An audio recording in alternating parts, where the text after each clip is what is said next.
I'm Emma Fraser. This is my project, Repair Yourself, for the British Fashion Council and British Library Competition 2021.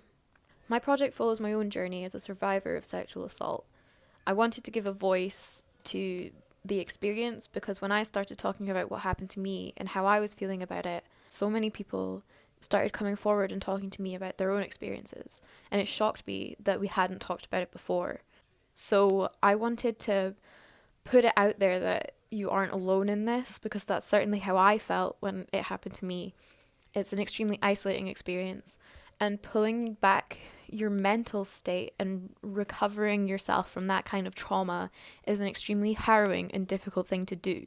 Throughout the project, I use a number of visual metaphors to explore this idea of trauma and recovery. Initially starting with damage and repair through my textile work, later looking at ideas of comfort and exposure, and mixing those two together to create a visually interesting collection, but also that speaks to the experience that I'm still going through.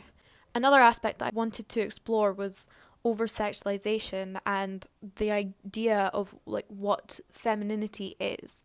This is where a lot of my research came from the British Library, thanks to their archives at looking at women of the world and how they were represented in illustration and in books. What I really want for this to be is not a representation of sexual assault. I want this to be a representation of the courage and the strength that it takes every woman, once it's happened to them, to go through and fix herself.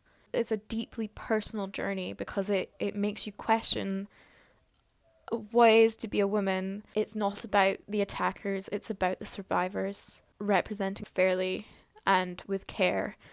Thank you for listening, and please stay safe.